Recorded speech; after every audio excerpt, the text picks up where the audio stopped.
Hi all, ಎಲ್ಲರೂ ಹೇಗಿದ್ದೀರಾ? I hope ಎಲ್ಲರೂ ಚೆನ್ನಾಗಿದ್ದೀರಾ ಅಂತ. ಸೊ ಇದು ಮಾರ್ನಿಂಗ್ ವ್ಲಾಗ್ ಆಗಿರುತ್ತೆ. ಸೊ ಮಾರ್ನಿಂಗಿಗೆ ನನಗೆ ಮನೇಲಿ ಅನ್ನ ಸಾಂಬಾರು ಮಾಡಿದರು ಬ್ರೇಕ್ಫಾಸ್ಟಿಗೆ. ಸೊ ನೆಂಚ್ಕೊಳಕ್ಕೆ ಬೇಕು ಅಂತ ಅಂದ್ಬಿಟ್ಟು ಮೊಟ್ಟೆ ಆಮ್ಲೆಟ್ ಮಾಡಿಕೊಂಡು ನನ್ನ ಬ್ರೇಕ್ಫಾಸ್ಟ್ ಅನ್ನ ಸಾಂಬಾರು ಮೊಟ್ಟೆ ಆಮ್ಲೆಟ್. ಅನ್ನ ಸಾಂಬಾರು ಇದ್ದಾಗ ಏನಾದರೂ ನೆಂಚ್ಕೊಳಕ್ಕೆ ಸೈಡ್ಸ್ಗೆ ಇರಲೇಬೇಕು.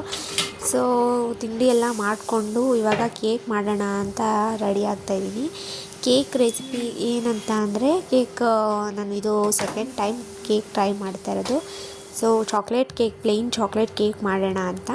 ಸೊ ಫಸ್ಟು ಬೇಕಾಗಿರೋ ಇಂಗ್ರೀಡಿಯೆಂಟ್ಸು ಮೈದಾ, ಆಲ್ ಪರ್ಪಸ್ ಫ್ಲೋರು 1 ಕಪ್ ತೊಗೊಂಡಿದ್ದೀನಿ. ಈಗ ಸ್ವಲ್ಪನೇ ಮಾಡ್ತಾಯಿರೋದು ನಾನು. ಆ್ಯಂಡ್ 1 ಕಪ್ಪು ಸಕ್ಕರೆ ಶುಗರ್ ತೊಗೊಂಡು ಮಿಕ್ಸ್ ಮಾಡ್ಕೊತಾ ಇದ್ದೀನಿ. ಚೆನ್ನಾಗಿ ಮಿಕ್ಸ್ ಮಾಡ್ಕೊಬೇಕು. ಅದಾದಮೇಲೆ ಕೋಕೋ ಪೌಡರ್ ಅಂಗಡಿಲೆಲ್ಲ ಸಿಗುತ್ತೆ. ಆವಾಗ ಕೋಕೋ ಪೌಡರ್ ಅಂತ ಅದನ್ನು 2 ಸ್ಪೂನ್ಸ್ ಆ್ಯಡ್ ಮಾಡ್ತಾಯಿದ್ದೀನಿ. ಯಾಕಂದರೆ ನಾವು ಚಾಕ್ಲೇಟ್ ಕೇಕ್ ಮಾಡ್ತಿರೋದ್ರಿಂದ ಅದು ಚಾಕ್ಲೇಟ್ ಫ್ಲೇವರ್ ಕೊಡುತ್ತೆ. ಸೊ ಚೆನ್ನಾಗಿರುತ್ತೆ ಟೇಸ್ಟು. ಚೆನ್ನಾಗಿ ಎಲ್ಲನೂ ಮಿಕ್ಸ್ ಮಾಡ್ಕೊಬೇಕು. ಮಿಕ್ಸ್ ಮಾಡ್ಕೊಂಡು ಏನು ಗಂಟಿಲ್ಲದೆ ಇರೋ ಥರ ಮಿಕ್ಸ್ ಮಾಡ್ಕೊಳ್ಳಿ.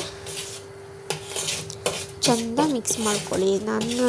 ನಾನಂತೂ ಫಸ್ಟ್ ಟೈಮ್ ಕೇಕ್ ಮಾಡಿದಾಗ ಅದು ಅಷ್ಟು ಚೆನ್ನಾಗಿ ಬಂದಿರಲಿಲ್ಲ. ಸೊ ಈ ಸತಿ ಮಾಡಲೇಬೇಕು ಅಂತ ಮಾಡ್ತಾಯಿದ್ದೀನಿ. ಸೊ ಎಲ್ಲನೂ ಮಿಕ್ಸ್ ಆದಮೇಲೆ ಮೊಟ್ಟೆ ಒಂದು ಮೊಟ್ಟೆನ ಆ್ಯಡ್ ಮಾಡ್ಕೊಳ್ಳಿ. 2 ಎಗ್ಸ್ ಆದರೂ ಆ್ಯಡ್ ಮಾಡ್ಕೊಬೋದು. ನಾನಿಲ್ಲಿ 1 ಎಗ್ ಮಾತ್ರ ಆ್ಯಡ್ ಮಾಡ್ಕೊತಾ ಇದ್ದೀನಿ.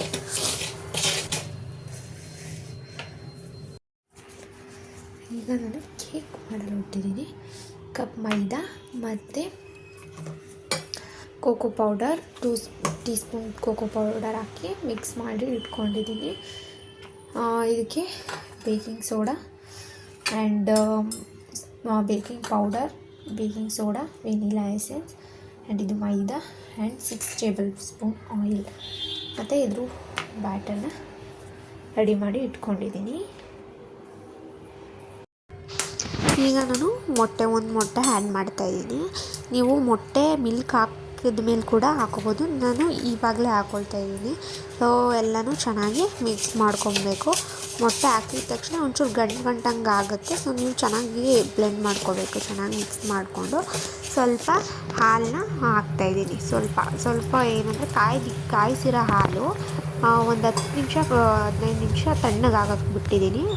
ಅದು ಒಂಚೂರು ತವು ಬೆಚ್ಚಗಾಗಬೇಕು. ಅದನ್ನ ಹಾಕಿ ಚೆನ್ನಾಗಿ ಮಿಕ್ಸ್ ಮಾಡ್ಕೋಬೇಕು ಗಂಟಿಲ್ದಂಗೆ. ಈ ಸ್ಟಾರ್ಟಿಂಗಲ್ಲಿ ಜಾಸ್ತಿ ಬಿಸಿಗೆ ಹಾಕ್ಬಿಟ್ರೆ ಫುಲ್ಲು ಗಂಟಾಗೋಗ್ಬಿಡುತ್ತೆ. ಆಮೇಲೆ ನಾವು ಎಷ್ಟೇ ಮಿಕ್ಸ್ ಮಾಡಿದ್ರೂ ಆ ಗಂಟು ಹೊಡೆಯಲ್ಲ. ಸೊ ಈ ಥರ ಬೆಚ್ಚಗಿರೋದು ಹಾಕಿದ್ರೆ ಚೆನ್ನಾಗಿ ನಾವು ಮಿಕ್ಸ್ ಮಾಡ್ಕೋಬೋದು. ಚೆನ್ನಾಗಿ ಬ್ಯಾಟರ್ ರೆಡಿ ಮಾಡ್ಕೋಬೇಕು. ಮಿಕ್ಸ್ ಮಾಡಿಕೊಂಡು ನಾನಿವಾಗ ಚೆನ್ನಾಗಿ ರೆಡಿ ಮಾಡ್ಕೊಂಡಿದ್ದೀನಿ. ನನಗೆ ಇನ್ನೊಂದು ಸ್ವಲ್ಪ ಹಾಲು ಬೇಕು ಅನ್ನಿಸ್ತು. ಸ್ವಲ್ಪ ಹಾಲು ಹಾಕ್ಕೊಂಡು ಚೆನ್ನಾಗಿ ಮಿಕ್ಸ್ ಮಾಡ್ಕೊಂಡಿದ್ದೀನಿ.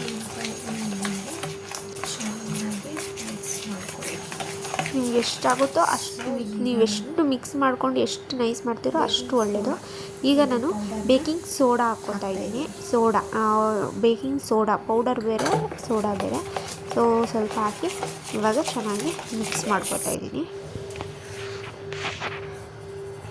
ಈಗ ಇನ್ನೊಂದು ಸ್ವಲ್ಪ ಮಿಕ್ಕಿದೇನಿತ್ತು ಎಲ್ಲನೂ ಹಾಕ್ಕೊತಾ ಇದ್ದೀನಿ. ನೋಡ್ಕೊಂಡು ಹಾಕ್ಕೊಳ್ಳಿ. ಬೇಕಿಂಗ್ ಸೋಡಾ ಜಾಸ್ತಿ ಉಪ್ಪು ಬಂದುಬಿಡುತ್ತೆ.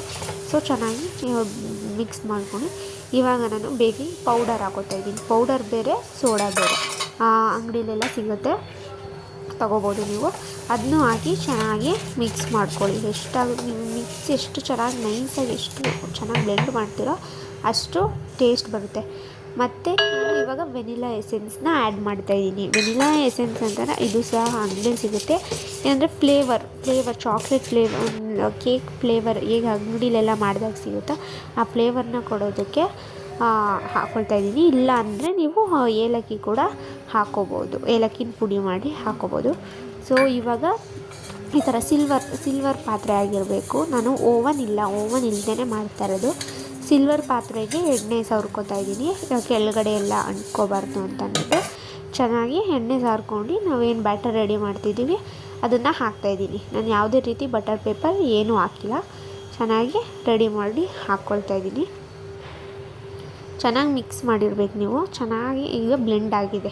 ಬೆಂಡ್ ಆಗಿದ ನಂತರನೇ ನಾನು ಚೆನ್ನಾಗಿ ಇವಾಗ ಸಿಲ್ವರಲ್ಲೇ ಹಾಕ್ಕೊಳ್ಳಿ. ಸ್ಟೀಲ್ ಆಗಿಬಿಟ್ರೆ ಫುಲ್ ಅಂಟ್ಕೊಬಿಡುತ್ತೆ, ಸೀದೋಗ್ಬಿಡೋ ಚಾನ್ಸಸ್ ಇರುತ್ತೆ. ಸೊ ಸಿಲ್ವರ್ ಇದರಲ್ಲೇ ಇಟ್ಕೊಂಡು ಅದ್ರ ಮೇಲೆ ಸ್ವಲ್ಪ ನಾನು ಪ್ಲೇನ್ ಆಗಿದೆಯಲ್ಲ ಅಂತ ಅಂದ್ಬಿಟ್ಟು ಗೋಡಂಬಿ ದ್ರಾಕ್ಷಿಯನ್ನು ಆ್ಯಡ್ ಮಾಡಿದ್ದೀನಿ. ಇವಾಗ ನಾನು ತೋರಿಸಿದ್ನಲ್ಲ ಆ ತಪ್ಪಲೆಯಲ್ಲಿ ಲೋ ಫ್ಲೇಮಲ್ಲಿ ಇಟ್ಬಿಟ್ಟು ಮುಚ್ಚಿಬಿಡ್ಬೇಕು. ಅವಾಗವಾಗ ತೆಗಿಬಾರ್ದು, ಹಂಗೆ ಮುಚ್ಚಿಬಿಟ್ಟು ಇಟ್ಬಿಡ್ಬೇಕು. ನಾನು ಫುಲ್ಲು ಅದ್ರ ಮೇಲೆ ಒಂಚೂರು ಭಾರ ಆಗಿರೋದು ಏನಾದರೂ ಇಟ್ಟಿದ್ದೆ, ಏನಾದರೂ ನೀವು ಇಟ್ಕೊಳ್ಳಿ ಭಾರವಾಗಿರೋದು. ಅದನ್ನ ಇಟ್ಟು ಒಂದು 40 ಮಿನಿಟ್ಸ್ ನಾನು ಇದನ್ನು ಚೆನ್ನಾಗಿ ಬೇಕ್ ಮಾಡ್ಕೊಂಡಿದ್ದೀನಿ. ಬೇಕ್ ಮಾಡ್ಕೊಂಡ್ಮೇಲೆ ತೆಗ್ದು ನೋಡ್ತಾ ಇರ್ಬೋದು ನೀವು. ಸೂಪರಾಗಿ ಬಂದಿದೆ, ಸಖತ್ತಾಗಿ ಬಂದಿತ್ತು.